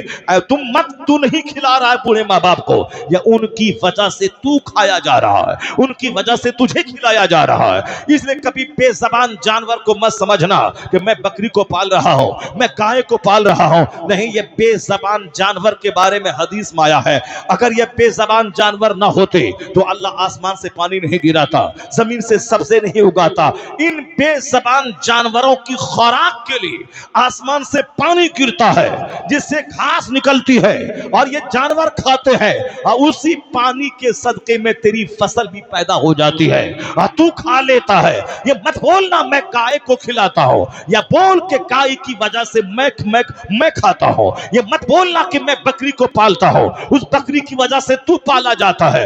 या मत बोलना मैं बिल्ली को दाना दे के पालता हूं, बिल्ली की वजह से तू पाला जाता है। हदीस में आया है, मत बोलना कि माँ बाप पे तू एहसान कर रहा है, तू ये बोलना इनकी वजह से मैं पैदा हुआ, इनकी वजह से मैं परवान चढ़ा। अल्लाह पैदा करने वाला है, मगर जिस माध्यम से अल्लाह ने पैदा किया है वह माँ बाप है। माँ बाप पैदा करने का माध्यम है। इसलिए कुरान में आया अनिश्कुरली फले वालिदैन, मेरा शुक्रिया अदा कर और अपने माँ बाप का शुक्रिया अदा कर। अल्लाह ने अपने नाम के साथ कहा कि अनिश्कुरली वले वालिदैन, तू मेरा शुक्रिया अदा कर और अपने माँ बाप का शुक्रिया अदा कर। इसलिए कि पैदा करने वाला अल्लाह है और जिस माध्यम से पैदा किया वह माँ बाप है। बाप और माँ दोनों आपस में मिले, बाप की रीढ़ की हड्डी, माँ की रीढ़ की हड्डी, और बाप की रीढ़ की हड्डी और माँ के सीने की हड्डी से जो पानी का कतरा निकलता है वह यूटेरस बच्चादानी में जमा होता है और फिर वहां खून का लोथला बनता है। उसी में नाक नक्शिका की तस्वीर तैयार होती है, फिर उसमें जान डाली जाती है। फिर 9 महीने के बाद बच्चा माँ की आगोश में वह दुनिया में आंख खोल के जन्म लेता है। तो माँ बाप आपस में मिलते हैं तब बच्चा पैदा होता है। माँ 9 महीने बच्चे को ढोती है तब बच्चा पैदा होता है। तो पैदा करने वाला अल्लाह है, लेकिन जिस माध्यम से पैदा किया वो माँ बाप है। इसलिए कहा कि तू मेरा शुक्र अदा कर, अपने माँ बाप का शुक्र अदा कर। बाप जमीन ना दे फिर भी बाप है, माँ गाली दे फिर भी माँ है, माँ बोले अपनी बीवी को तलाक दे दे, अच्छा ठीक है अम्मी मैं सोच रहा हूँ, आपको अपनी तरफ से कोई तकलीफ ना पहुंचाए, ठीक है अम्मी। अम्मी को बहलाए, अम्मी को फुसलाए, अम्मी की दिलजोई करे, अम्मी के रुपए देने में कोई कमी ना करे, उनके एहसानात को माने, उनके पास बैठ जाए, उनके पास बातें करे। इसलिए कि जिस तरह बचपन में प्यार का मुस्तहिक और भूखा बच्चा होता है, उसी तरह बूढ़े माँ बाप भी प्यार के भूखे होते हैं, क्योंकि बुढ़ापा और बचपन दोनों एक जैसा होता है। तो बचपन में बच्चों को माँ बाप का प्यार चाहिए, उसी तरह माँ बाप को बुढ़ापे में बच्चों का प्यार चाहिए। और प्यार के बगैर बच्चा का हौसला पस्त हो जाता है, उसी तरह प्यार के बगैर बूढ़े माँ बाप का दिल बुझ सा जाता है। तो सिर्फ टका देना कमाल नहीं है, बाप के पास 10 मिनट टाइम देना कमाल है, वहां बैठना कमाल है। बाहर नौकरी से आओ, बीवी के हुजरे में बाद में जाना, पहले माँ के पास 5 मिनट बैठ जा, उनके सर पे हाथ रख दे, खबर खैरत दरियाफ्त कर, तो माँ सब समझेगी कि बेटा मुझको बोझ नहीं समझ रहा है। वो जो 10 साल पहले मरेगी वो 10 साल के बाद मरेगी, उसका हौसला बुलंद हो जाएगा कि मैं घर में बोझ नहीं हो, मेरी पूछ है, मेरी चाहत है। अगर तुमने माँ बाप की अनदेखी की तो माँ बाप बुझ जाएंगे। अगर वह बुझ गए, उनका रोंगटा खड़ा हुआ, आंख से आंसू के कतरे निकल गए, तो घर तबाह हो जाएगा, जवानी तबाह हो जाएगी, आने वाली नस्लें तबाह हो जाएगी। अगर बीवी रो के मैके चली गई तो तुम्हारी नमाज बर्बाद ना होगी, तुम्हारे रोजे बर्बाद ना होंगे, तुम्हारा माल बर्बाद ना होगा। अगर बीवी रूठ के मैके चली गई तो तुम्हारा कुछ नहीं बिगड़ेगा, न तुम्हारा रोजा बिगड़ेगा, न तेरी नमाज बिगड़ेगी, न तुम्हारा हज बिगड़ेगा। मगर अगर मां नाराज हो गई तो तेरी दुनिया बिगड़ जाएगी, तेरी आखिरत बिगड़ जाएगी। क्योंकि अल्लाह राजी होता जब माँ बाप राजी होते हैं, अल्लाह नाराज होता है जब माँ बाप नाराज होते हैं। इसलिए बीवी और माँ दोनों में अगर कंपैरिजन की नौबत आ जाए, वैसे तो मर्द होने के नाते बीवी को भी खुश रख, क्योंकि सिर्फ माँ के पांव के नीचे जन्नत नहीं है, बल्कि बीवी के मुंह में जो प्यार मोहब्बत का लुकमा एक शौहर डालता है, हर लुकमे के बदले में सवाब मिलता है। इसलिए बीवी के मुंह में लुकमा डालने में भी अज्र मिलता है और बीवी की दिलजोई करने में भी सवाब मिलता है, क्योंकि वह माँ बाप भाई बहन सारा समाज छोड़कर मेरे लिए आई है। वह पैदा हुई बिहार में, मैं पैदा हुआ उत्तर प्रदेश में, वो अपना सारा संसार छोड़ के मेरे पास आ गई। मैं पैदा हुआ उत्तर प्रदेश में, मेरी बीवी रहने वाली बंबई थी, वह सारा संसार छोड़ के मेरे पास आ गई। तो जो माँ बाप भाई बहन सबको छोड़ के सिर्फ मेरी मोहब्बत में मेरे पास आ जाए और मेरी दुनिया में को बसा दे और सारा समाज सारा गांव छोड़ दे, तो उसके बदले में मैं क्या दूं उसे? तमाचा, गाली, खानदान लगा के गाली। यही वो बहुत बुरा शख्स है जो अपनी बीवी के लिए बुरा हो। हुजूर कहते हैं तुम में सबसे अच्छा वो है जो अपनी बीवी के लिए अच्छा हो, जो अपने बाल बच्चों के लिए अच्छा हो, जिसका अखलाक बाल बच्चों से बेहतर हो। ऐसे नहीं कि बाहर जाके मुस्कुरा के बातें करता है और अपनी बीवी के साथ गुस्से और तेवर से बात करता है। वह शख्स बद अखलाक है जो अपनी बीवी से हमेशा तेवरी चढ़ा के बातें करता है। बीवी की दिलजोई कर, उसको माँ बाप लगा के गाली मत बक, वह टेढ़ी पसली से पैदा हुई है, इसलिए जिद है इसमें और तू मर्द है, सबर करना, लालच है इसमें, तू सबर करना। इसको सीधा करना चाहोगे तो टूट जाएगी और टूटना तलाक है और तेरे घर के सुकून में आग लग जाएगी। उसको टेढ़ी हालत में रहने दे, वो बड़े फायदे की चीज है, वह तुझको गुनाहों से बचाती है, तेरे दिल की तस्कीन का जरिया है, तेरे बच्चा पैदा होने का माध्यम है और तेरे खरबों के घर की हिफाजत की जिम्मेदारी वो अपने सर लेती है। तू दिल्ली जा, पंजाब जा, अमेरिका जा और तेरी सल्तनत की हिफाजत वह खातून करती है, तेरे बाल बच्चों की परवरिश वह खातून करती है, वह दूध की धार 2 साल तक वो पिलाती है, तेरे बच्चों को नर्स की तरह 10 साल तक पेशाब पाखने का कपड़ा वो साफ करती है। बड़े फायदे की चीज है, इतने बड़े काम की चीज है। वो हमारे गांव के बच्चे को बोलना सिखाती है। मेरा बच्चा जो पैदा होता है, अगर वह बच्चा जंगल में छोड़ दे वह शेर की बोली बोलने लगेगा। अगर वह माँ की गोद में है तो बाप उसे बोलना नहीं सिखाता है, बल्कि माँ उस एक दिन के बच्चे से बातें कर करके उस गांव के बच्चे को बोलना सिखाती है। अगर औरतों को ज्यादा बोलने की बीमारी ना हो तो दुनिया के सारे बच्चे गूंगे रह जाएंगे। औरतें ज्यादा बोलती है, अल्लाह ने उसको ज्यादा बोलने की ताकत दिया है ताकि ये तन्हाई में अपने बच्चों से बात करे और बच्चों की जबान खुल जाए, बच्चों को बोलना आ जाए। जिस माँ की जबान फंसी होती है उसके बच्चे की जबान फंसी होती है, जिस माँ की जबान कजमस टेढ़ी होती है उसके बच्चे की जबान भी टेढ़ी हो जाती है। इसलिए मर्द से ज्यादा पढ़ी लिखी खवातीन का होना जरूरी है, मर्द से ज्यादा मुहज्जब खवातीन का होना जरूरी है, मर्द से ज्यादा खूबसूरत गुफ्तगू करने वाला मर्द से ज्यादा औरतों का रहना जरूरी है। क्योंकि मदर लैंग्वेज, मादरी जबान, मदर टंग कहते हैं, क्योंकि माँ से ही बच्चा जबान सीखता है। इसलिए माँ की जबान का खूबसूरत होना, फसीह बलीग होना जरूरी है। और जिस माँ की जबान पे गाली हो, जिस माँ की जबान पे गलोज हो, जिस माँ की जबान बेढंगी हो, जिस माँ की जबान पे बेहंगम जुमले हो, उसके बच्चे भी ऑटोमेटिक वही जुमले बोलने लगते हैं जो इसके लाशऊर में जमा होता है। जब वह बच्चा बोलने लगता है, लाशऊर की बातें शऊर में आ जाती है, अनकंसस की बातें कंससनेस में आती है, वह बच्चा वही जुमले दोहराता है जो माँ दोहराती है। इसलिए माँ का मुहज्जब रहना, माँ का सिविलाइज्ड रहना, माँ का मतमद्दन रहना, माँ का अच्छी पढ़ी लिखी रहना, ये बहुत जरूरी है। मगर हमने सिर्फ औरतों में नाक देखा, औरतों का चेहरा देखा, औरतें गोरी है कि नहीं, नाक लंबी है कि नहीं, आंख बड़ी है कि नहीं, ये चेहरे पे गोश्त है कि नहीं। इसीलिए इनका बच्चा बेढंगा, बदज़बान, चुड़ैल, बदतमीज इनके बच्चे पैदा होते हैं, क्योंकि इन्होंने लड़की में अखलाक देखा ही नहीं, सिर्फ नाक देखा, चेहरा देखा, सिर्फ गाल पर गोश्त देखा, बस गाल देखा शादी कर लिया। ये नहीं देखा कि शादी से पहले 5 मर्दों की गोद में झूल चुकी है, ये नहीं देखा कि शादी से पहले इनके 3 अमल चोर दरवाजे से सदर हॉस्पिटल में गिराए जा चुके हैं। ये नहीं देखा अपने शौहर के अलावा 5 मर्दों की गोद में यह झूल चुकी है। और जो यूज्ड है उसकी जो औलाद पैदा होगी, बंजर जमीन से फसलें बंजर पैदा होती है। जो दरख्त जिस तरह का होता है उसी तरह का फल पैदा होता है। सिर्फ नाक मत देखना, सिर्फ आंख मत देखना, सिर्फ चेहरे का गोश्त मत देखना, सिर्फ 6 फीट की हाइट मत देखना, वरना आगे आने वाले दिनों में जब उनसे तकलीफ पहुंचेगी तो फिर तू सब्र नहीं कर पाएगा। तू देखेगा निगाहों के सामने जिसकी आंख तुमने देखा था, अगर तुझसे ज्यादा खूबसूरत तेरा छोटा भाई है, वह उससे प्यार करेगी, उसके साथ भाग जाएगी। तुझसे ज्यादा खूबसूरत कोई साहब हॉकर है, कोई चादर बेचने वाला है, कोई ट्यूशन पढ़ाने वाला है, उसके साथ भाग जाएगी।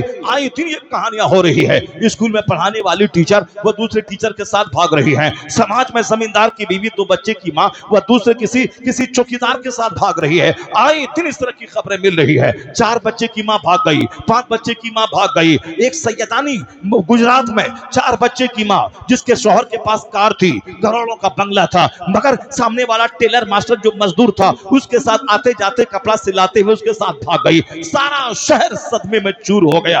एक सैयद घराने की लड़की जो खुद अपने ही चचा की बेटी थी, यानी शौहर चचा का बेटा है और उसकी बीवी वो चचा की बेटी, 2 भाई के आपस में एक का बेटा एक की बेटी है। खानदान की आबरू मिट्टी में मिला दी। क्योंकि जब औरतों का तेवर खतरनाक होता है, ये जज्बाती ज्यादा होती है, ये सेंटिमेंटल ज्यादा होती है। मर्द के पास अकल होती है, ये जज्बात में बहते नहीं है। औरतें जज्बाती होती हैं। किसी मर्द ने मुंह दिखलाया मुस्कुराता हुआ, मिठाई का डब्बा दे दिया या खुशोने का एक जेवर दिखला दिया, उसी की तरफ माइल हो जाती है। किसी ने लहरा के बात किया, उसी की तरफ माइल हो जाती है। किसी ने उसके पास साफ सब्ज बाग दिखलाया, उसी की तरफ माइल हो जाती है। यह संवेदनशील है, यह जज्बाती होती है और जज्बात में फैसला अक्सर गलत होता है। यही वजह है जज्बाती होने की वजह से। और जज्बात का फायदा दूसरा यह होता है, यह 9 महीने पेट वजन ढोती है फिर भी कोई शिकवा नहीं, और 2 साल दूध पिलाती है फिर भी कोई शिकवा नहीं। यह जज्बाती लगाव बच्चे से होता है कि बच्चे को सीने से लगाती है, उनको करार मिलता है। बच्चे का पीछा पखाना धोती है, उनको सुकून मिलता है। यह जज्बातियत की वजह से है। और बच्चे को हमेशा 24 घंटे सीने पर चिपका के रखती है, यह जज्बात की वजह से है। यह जज्बात का पॉजिटिव पहलू है जिससे हमको फायदा पहुंचता है।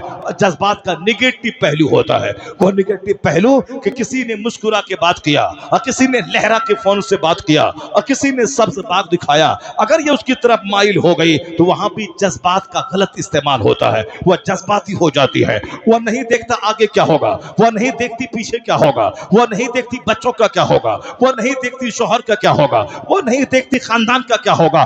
जज्बात में बहकर वह गलत कदम उठा लेती है। ये कई लाख मुसलमानों की बेटियां जो काफिरों के साथ भाग गई, ये जज्बात में बह गई। प्यार मोहब्बत के नाम पे जन्नत भूल गई, आखिरत भूल गई, अल्लाह रसूल को भूल गया। जबकि एक मोमिन चाहे 1000 बदकार हो, अगर ईमान सलामत है और ईमान की हालत में मरा है तो बख्शिश की उम्मीद है। चाहे गुनाहों की सजा काट के जाए, चाहे 10-20 साल जहन्नम में जल के जाए, चाहे जैसी भी हो, या अल्लाह फजल फरमाए बगैर जले हुए जन्नत चला जाए। ये तो उम्मीद है जिसके सीने में ईमान है। लेकिन जिसके सीने में ईमान नहीं है, वह चाहे 50 करोड़ की मस्जिद बना दे, चाहे 50 करोड़ कंबल गरीबों में बांट दे, चाहे वह 50 करोड़ चापाकल लगवा दे, चाहे गरीबों को 50 करोड़ बिल्डिंग बना के उसके मुसाफिर खाने बनवा दे, कुछ नहीं होगा। सारी नेकियों का सवाब, उसका फायदा, दुनिया की दौलत बढ़ेगी, दुनिया में मिल जाएगा।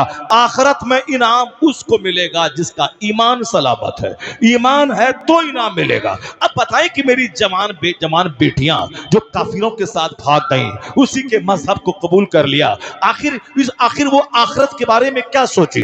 ऐसा तो नहीं कि प्यार मोहब्बत करके भाग गई तो अब ये 1000 साल जिंदा रहेगी। नहीं, वो तो अक्सर प्यार मोहब्बत में भागने वाली, वह जल्दी ही उसको सजा मिलती है। नहीं देखा नागपुर के एक मुसलमान फैमिली की बेटी एक गैर मुस्लिम हिंदू ढाबा वाले से मोहब्बत करी, माँ बाप की नाक कटवा दी, समाज की आबरू कटवा दी। यह कौम मुस्लिम है जिस मुसलमान का सारे लोग एक मकान में लगी हुई ईंट के समान होते हैं। जैसे एक मकान में 10,000 ईंट लगी है और 10,000 ईंट, हर ईंट एक दूसरे को पुख्तगी देती है। एक ईंट कमजोर हो गई तो सारा मकान कमजोर हो जाता है। उसी तरह दुनिया का सारा मुसलमान मुसलमान एक मकान के ईंट के समान है। अगर एक शराबी हुआ, एक पापी हुआ, एक बेनमाजी हुआ तो सारा मकान कमजोर हो जाता है। आज जो हमारी दुआएं रद्द हो गई इसीलिए कि मुस्लिम समाज में अक्सर लोगों की बड़ी तादाद, अक्सरियत मुसलमानों की बेनमाजी की है, शराबियों की है, जुआरियों की है, गाली गलौज देने वालों की है। यहाँ तो एक ही उल्लू सारे चमन को बर्बाद करने के लिए काफी है। और जब हर शाख पे उल्लू बैठा हो तो फिर चमन का क्या हाल होगा, गुलिस्तान का क्या हाल होगा कि एक शराबी समाज में आग लगाने के लिए काफी है, एक बेनमाजी समाज का सुकून छीनने के लिए काफी है, और एक बदकार आसमान से आग बरसाने वाले अजाब को लाने के लिए काफी है। और जहां सारे लोग बदकार हो जाए, मेजोरिटी बदकारों की हो जाए, उसका क्या हाल होगा। एक कौम में मुस्लिम कुरान करीम हम नहीं पढ़ते, मुसीबत आती तो कहते हैं अल्लाह कहां है, रसूलुल्लाह कहां है, और अल्लाह कहां है। हाँ, अल्लाह ने वादा किया है कि मुसलमानों को फतह देगा, तो एक काफिर हमें मार रहा है, अल्लाह कहां है। ये नहीं देखता कि मार क्यों रहा है, जलील क्यों हो रहे हैं, आखिर क्या वजह है। अल्लाह ही दुनिया चलाता है, हमारे नाचने कूदने से कुछ नहीं होता है। ये मत बोल कि मैं इस्लाम बचाता हूं, मैं इस्लाम बोलता हूं, मैं इस्लाम की खिदमत कर रहा हूं, मैं इस्लाम का पैगाम पहुंचा के लोगों को बुराई से बचाता हूं। ये मत बोल। एहसान खुदा का है कि वह तुझे इस्लाम की खिदमत का मौका अता फरमाया है, इस्लाम की खिदमत की तौफीक अता कर दी है। वरना लाखों करोड़ों लोग हैं जो झूठ बोल रहे हैं, जो फिल्म का गाना गा रहे हैं, जो फिल्मी स्टाइल नकल कर रहे हैं, जो फिल्मी डायलॉग बोल रहे हैं, जो जबान पे गीबत जारी किए हुए हैं। अगर तू कुरान बोलता है तो तेरा कमाल नहीं, अल्लाह के फजल का कमाल है। अगर तू नमाजी है तो तेरा कमाल नहीं, अल्लाह ने तुझ पर एहसान किया है। एक आदमी की गिरफ्त अगर अल्लाह कर ले, एक बंदा की, तो समझ ले पूरी इमारत ढह जाएगी। जिस तरह से एक तस्बीह का दाना है, अगर धागा टूट गया और एक दाना नीचे गिरा तो समझ ले कि सारा दाना धीरे धीरे नीचे गिर जाएगा। यही है मुसलमान, सारे एक मकान की ईंट के समान है। और दूसरी हदीस में हुजूर ने फरमाया कि मुसलमान एक जिस्म के पार्ट्स की तरह है। जिस तरह पांव में कांटा चुभता है, एहसास सारे जिस्म में होता है। उसी तरह एक मुसलमान अगर कहीं शराब पीता है तो पूरी मुस्लिम जिस्म को इसकी तकलीफ का एहसास होता है, पूरी मुस्लिम सोसाइटी को इस तकलीफ का एहसास होता है, और यह सारा जिस्म उस दर्द को महसूस करता है। ऐसा नहीं कि पांव में कांटा चुभा है तो सर को कोई तकलीफ नहीं, पूरा जिस्म वह दर्द महसूस करता है। इसी तरह से दुनिया के सारे मुसलमान एक जिस्म के समान है। पांव में अमेरिका में कांटा चुभे, वह दर्द हिंदुस्तान का मुसलमान महसूस करता है। फिलिस्तीन का मसला था, फिलिस्तीन के लोग शहीद हो रहे हैं, हिंदुस्तान के मुसलमान को तड़पने की क्या जरूरत थी, अमेरिका के मुसलमान को तड़पने की क्या जरूरत थी, चाइना जापान के मुसलमानों को दर्द महसूस करने की क्या जरूरत थी। ये करोड़ों नौजवान जो फिलिस्तीन जाके गर्दन कटाने का जज्बा रख रहे, सड़कों पे आ रहे हैं, इसको क्या जरूरत पड़ी थी। इनकी जमीन गई, इनका मकान गया, इनके बच्चे कटे नहीं, मगर एक मुसलमान की जमीन जा रही है, एक मुसलमान की गर्दन कट रही है। यही है वो इस्लामी रिश्ता जो पतन में आग लगा देता है, जो तक कांटा वहां चुभा है फिलिस्तीन में, दर्द का एहसास यहां हो रहा है। और अगर ये एहसास खत्म हो जाए वह मुर्दा है। यानी फिलिस्तीन में बच्चे शहीद हो रहे हैं और यहां मैं सिनेमा रात रात भर देख रहा हूं, रात रात भर मोबाइल चला चला के गंदी तस्वीरें देख रहा हूं। समझ जाए उसका दिल मर चुका है, उसका दिल अंधा हो चुका है। एहसास जिंदा को होता है, मुर्दा को नहीं होता है। जो मर गया कोई एहसास नहीं, तो जिसका दिल मर चुका हो उसको कोई एहसास ना होगा। अभी 5 दिन पहले बरेली से आगे बदायूं है, बदायूं से पहले सिकरौली एक जगह है, वहां पे तीन नौजवान शराब में धुत बाइक चला के जा रहे थे। एक तो स्पॉट डेथ कर गया और 2 बरेली शरीफ में मौत और जिंदगी से जूझ रहा था। वह पता नहीं दोनों मर गया कि नहीं मरा। उसी दिन जलसा उस गांव में था तो लोग सदमे में थे, सारा गांव सख्ते में था, जलसा हो कि नहीं हो। और सारे मेहमान शायर और खतीब आ चुके थे। तो लोगों ने फैसला लिया जलसा होगा, बाहर के साउंड को खोल दिया जाए ताकि गांव के हर घर में आवाज ना हो, बल्कि चूंकि लाश रखी हुई, डेड बॉडी गांव में रखी हुई है, इसलिए जलसा तो होगा ही, अल्लाह रसूल की बातें होंगी। अंदर का साउंड जारी रहा, होता रहा। तो ठीक है, साउंड बंद कर दे। कुछ लोगों ने कहा कि जलसा बंद कर दे। और उसी गांव में जिस घर में मैं खाने के लिए गया तो मैंने देखा वहां सारा गांव सदमे में डूबा हुआ है। मगर एक जोकर इसके चेहरे पे दाढ़ी भी थी और वो लेटा हुआ था चारपाई पर। उसी के घर में खाने के लिए मैं गया, वहां कंबल ओढ़े हुआ है और सीने तक कंबल है और हाथ में मोबाइल है। और उसी दिन वर्ल्ड क्रिकेट का फाइनल हो रहा था, अब वह तमाशा देख रहा है। डेड बॉडी गांव में रखी हुई है, सारे लोग सकते में हैं, चूंकि जवान मौत है और कुंवारा नौजवान 18 साल का है वो मर गया है। सारे लोग परेशान हैं, मगर दिल इतना अंधा हो चुका है कि वह तमाशा वर्ल्ड कप क्रिकेट देख रहा है, वह साफ क्रिकेट का तमाशा देख रहा है। तो इस मूर्तों से क्या उम्मीद कर सकते हैं? जब सीना मर जाए या मूर्ते से क्या फायदा होगा? जिसका दिल जिंदा रहता है वह उस लाश को अपनी लाश समझता है, उसकी तकलीफ को अपनी तकलीफ समझता है। तो एक बंदा अगर मुजरिम हो तो सारा मकान कमजोर हो जाता है। वो तो अल्लाह का फजल है, लाखों मुसलमान शराबी हैं फिर भी कुछ नहीं होता, करोड़ों बेनमाजी हैं आसमान से अजाब नाजिल नहीं होता। मगर अल्लाह रब्बुल इज्जत ने कुरान शरीफ में इस तरह की बातें बताकर हमारी आंख खोलने की गजा दे दी है कि तुम जिस हाल में हो और जो जिल्लत और रुसवाई आती है यह तुम्हारे जुर्मों की सजा है। अल्लाह ने कैसे पकड़ा, कैसे गिरफ्त किया, सिर्फ एक चैप्टर में कुरान का खोलता हूं, उसी से अंदाजा लगा ले दुनिया भर में जो मुसीबतें आई हैं ये हमारे दिल के मरने, हमारी बदअमली का नतीजा है। कैसे नतीजा है?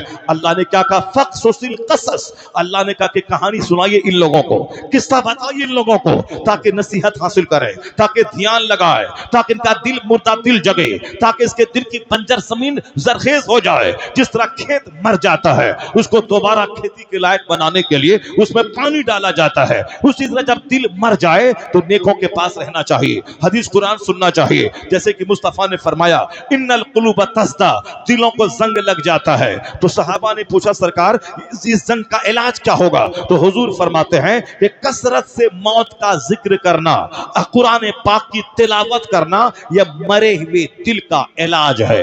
कसरत से कुरान पढ़ना, उससे मरा हुआ दिल जिंदा हो जाता है। और हुजूर ने कहा कि मौत को ज्यादा याद रखना।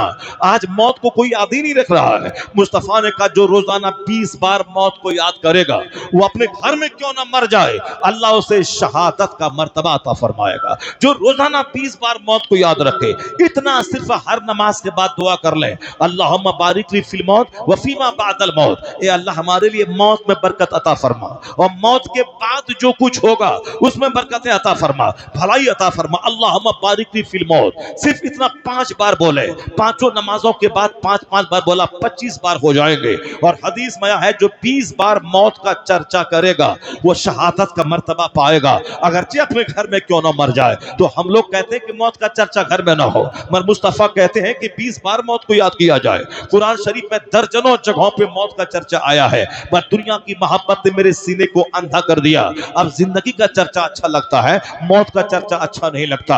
आखिरत की बात कोई करे अच्छा नहीं लगता, दुनिया के डेवलपमेंट की बात करे अच्छा लगता है, कोई शेख चिल्ली की कहानी सुनाए अच्छा लगता है, कोई कॉमेडी सुनाए अच्छा लगता है, कोई गागा करके कहानी सुनाए अच्छा लगता है, पर कुरान अच्छा नहीं लगता, हदीस अच्छी नहीं लगती। यह दिल मर चुका है इसलिए अच्छा नहीं लगता। उस दिल को जिंदा कैसे करें? मौत को याद रखा जाए, आखिरत को याद रखा जाए, कुरान कसरत से पढ़ा जाए, कसरत से कलमा शरीफ का विर्द किया जाए। जिस तरह पानी पड़ता है खेत पे जिंदा होता है, जब कुरान की तिलावत का पानी दिल पे पड़ेगा तो मरा हुआ दिल जिंदा हो जाएगा। जब मौत की याद का पानी दिल पे पड़ेगा मरा हुआ दिल जिंदा हो जाएगा। रोजाना घर में काम का आगाज कुरान की तिलावत से होना चाहिए ताकि दिल जिंदा रहे। जब दिल मरा तब वह तमाशा देख रहा है लाश की मौजूदगी में, और जब दिल मरता है तब यहाँ रंगरलियां मनाता है मुसलमान, वहां बच्चे शहीद हो रहे हैं और यहाँ 5 करोड़ की शादी हो रही है, यहाँ शराब के जाम खनक रहे हैं और यहाँ मस्तियां हो रही हैं।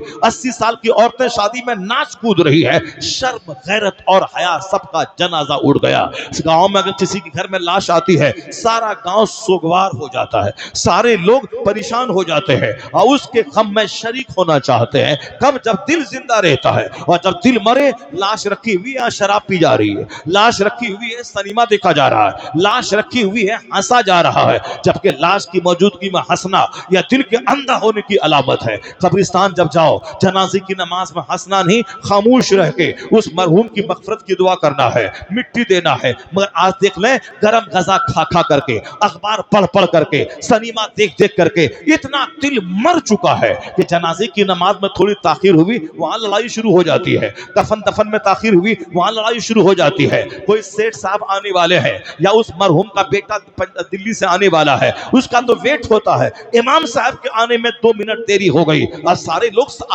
आसमान को सर पे उठा लेते हैं। मौलाना साहब को खाने से फुर्सत नहीं है, उनको साहब पखाना से फुर्सत नहीं है, उनको वजू करने से फुर्सत नहीं है। बारात के लोग आए, बाराती आए और बाराती सब शराब पीते हुए आए। आना था 9 बजे, वह रात के 2 बजे बाराती आए हैं, मगर कोई शिकवा नहीं है, कोई शिकायत नहीं है, चूंकि लड़का वाला है। बारात आई है, 5 घंटे लेट से आई है, सारा गांव खा के जा चुका है, इमाम साहब रात भर से जगे हुए हैं। अगर उनके आते टाइम में बारात आ गई तो आओ इमाम साहब निकाह पढ़ाओ। वो बेचारा मस्जिद से निकला, वॉशरूम गया, वहां से आने के बाद वजू किया और थोड़ी सी ताखीर हुई। ये शराबी भी बोलता है इमाम साहब को फुर्सत नहीं है, पेशाब पखाना से फुर्सत नहीं है, यहाँ बाराती वेट कर रहे हैं। उस कुत्ते से कहा जाए, ए शराबी, ए जहन्नमी, ए पापी, ए खबीस, ए मरदूद, तू 5 घंटे लेट से आया है। ए शराबी, ए हरामखोर, ए गलीस, तू 5 महीने लेट से आया है। मुसलमान का बच्चा है तू, वह तो हिंदू भी शराब उतना नहीं पीता है जितना तू पी रहा है। वह हिंदू की औरत भी नाचती नहीं है जितना तू नाच रहा है। और तू कहता अल्लाह कहाँ है, फिलिस्तीन में लोग मर रहे, तू कहाँ? तेरे शराब की वजह से ही ये दिन देखने को मिल रहा है, तेरे नाच की वजह से ही मुसलमान जलील हो रहा है। इस तरह तेरी गनासत की वजह से सारे लोग उस नहुसत की चक्की में पिस रहे हैं। तुम्हें दिल ही तुम्हारा मर चुका है, कहां क्या हो रहा है कोई एहसास तक नहीं है। ये शराबी 5 घंटे लेट से आया, ये हरामखोर खलीस खबीस मरदूद, ये कुत्ता नाचते हुए शराब पी के इस्लाम को बदनाम करता हुआ आया। ये कि मुसलमान की बारात जा रही है, शराब पी के जा रहे हैं, सारे हिंदू मुस्कुरा रहे हैं, ये मुसलमान जा रहा है, ये मेरा मजाक उड़ाता था। हिंदू शराब पीते हैं, या खुद शराब के नशे में धुत है, वो तो शराब पी के खामोश पड़ा है और ये शराब पी के नाच रहा है। और शराब और जिस तरह से इनके बाप दादा ने कमा के दिया था, ये लड़की वाले की 100 बारात लेके आएंगे, सबको खाना खिलाना है, इनका बाप दादा कमा के उसको दे दिया है। यह रिश्वत है, मुतालबा जहेज रिश्वत है और रिश्वत का लेना देना हराम है। मुस्तफा की आदतों से हटे, सुन्नत से हटे, जलील हो गए। शादी का अंजाम लड़ाई, शादी के बाद दुश्मनी, शादी के बाद तलाक, शादी के बाद तकरार, जबकि शादी 2 खानदान को जोड़ती है। और पहले तनहा था, अब दोस्तों खानदान जुड़ गया, दोनों को ताकतवर होना चाहिए। मगर ये शादी ताकतवर क्या बनाएगी? पहले तो एक पान के 2 टुकड़े होते थे, लेकिन शादी के बाद अब दोनों तलवार लेके खड़ा है। मैंने सोचा था वो मेरी इज्जत करेगा, जलील किया, कभी नहीं जाऊंगा। मैंने सोचा था वो बुलेट देगा, नहीं दिया, कभी नहीं जाऊंगा। मैंने सोचा था वो 10 लाख रुपए दरवाजे का खर्चा देगा, नहीं दिया, अब कभी उनका चेहरा नहीं देखूंगा। शादी से पहले एक पान के 2 टुकड़े और शादी के बाद दुश्मनी है, मार धाड़ है। सुन्नत के मुताबिक जो शादी होती है अल्लाह उसमें बरकतें अता कर देता है, और जो जहालत के मुताबिक शादी होती है वो शादी से बरकतें खत्म हो जाती है। अगर सुन्नत के मुताबिक मस्जिद में शादी हो, मुस्तफा ने अपनी बेटी फातिमा का अक्द मस्जिद में कर दिया, अली के निकाह में बेटी को दे दिया, न कोई बाराती है और न ही ज्यादा खाने पीने का एहतमाम है, सिर्फ मामूली सा वलीमा मौला अली ने किया है। सरकार दो जहां की बेटी, जो दुनिया के मालिक व मुख्तार की बेटी है, जन्नती औरतों की सरदार है, उनकी शादी पुराने कपड़े में मस्जिद में हो रही है, ताकि कयामत तक मुस्तफा का गुलाम शादी को महंगी न बनाए, शादी की वजह से ज़िनाकारी समाज में न फैले। यहाँ शादी की उम्र है 18 साल, शादी हो रही 38 साल में, शादी जवान होने के 20 साल के बाद यह लड़की कहां गई, माँ बाप को कोई फिक्र नहीं। यह लड़का जवान हुआ 18 साल में, शादी हो रही 48 साल में, यह जवान होने के 20 साल के बाद मुश्तजली किया, इख्लामबाजी किया, जानवर से सोहबत किया, तवाइफ के कोठे पे जाके मुंह काला किया। बाप को फिक्र कहाँ है? बाप को फिक्र है कि माल मिले तब सोगी